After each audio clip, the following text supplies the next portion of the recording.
Friends எல்லாருக்கும் வணக்கம். நம்ம இன்னைக்கு வந்து நெத்திலி பொடிமாஸ் எப்படி செய்யறதுன்னு சொல்லிட்டு பார்க்கலாம். ஒரு கடாய் எடுத்துக்கோங்க. அதுல ஒரு 2 to 3 டேபிள் ஸ்பூன் எண்ணெய் விட்டுட்டு கடுகு உளுத்தம் பருப்பு போட்டு கடுகு நல்லா பொரியற வரைக்கும் வெயிட் பண்ணலாம்.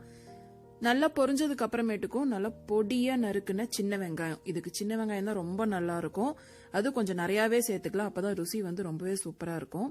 அதையும் போட்டுட்டு அதையும் வந்து லைட்டா அப்படியே பிரவுன் ஆகுற வரைக்கும் வந்து வதக்கிக்கலாம். கூடவே வந்து கொஞ்சம் கருவேப்பிலை தழை போட்டுக்கலாம்.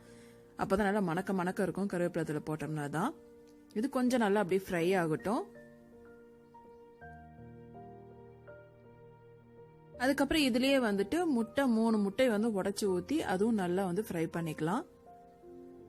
இது எடுத்திருக்க அளவு பாத்தீங்கன்னா கருவாடு வந்து 100 கிராம் கருவாடு. இது வந்து நெத்திலி கருவாடுலயே வந்து பொடி கருவாடுன்னு சொல்லுவாங்க. ரொம்ப பொடியா இருக்கும். அது அந்த கருவாடு தான் இதுக்கு வந்து போட்டா ரொம்ப நல்லா இருக்கும்.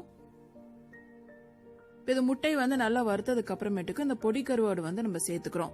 இந்த பொடி கருவாடு பாத்தீங்கன்னா நல்லா கழுவணும். ஏன்னா கருவாடுலயே வந்து நிறைய மண் இருக்கும். அது இந்த சின்னதா இருக்கனால வந்து அதிகமாவே மண் இருக்கும். அதனால தண்ணியில வந்து ஒரு 4-5 தடவை நல்லா வந்து தண்ணி நிறைய விட்டு அலசி எடுத்து வச்சுக்கணும். இல்லைன்னா சாப்பிடும் போது வந்து மண் நரன்னு இருக்கும்.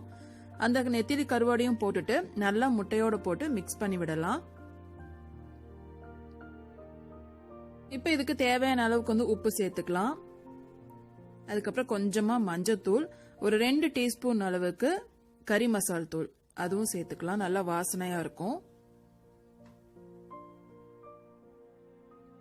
நல்லா பரட்டி விட்டுட்டு 1 டீஸ்பூன் அளவுக்கு மிளகாத்தூள், உங்களுக்கு காரத்துக்கு தகுந்த மாதிரி நல்லா காரமா வேணும்னா 1.5 டீஸ்பூன் வரைக்குமே போட்டுக்கலாம்.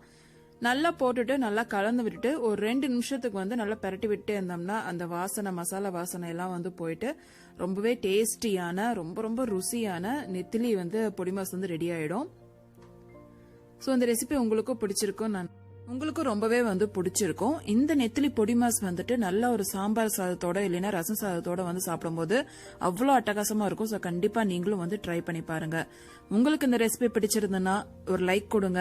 உங்க ஃப்ரெண்ட்ஸ் கிட்ட வந்து ஷேர் பண்ணிக்கோங்க. மறக்காம நம்ம சேனல் வந்து சப்ஸ்கிரைப் பண்ணிக்கோங்க. தேங்க்யூ.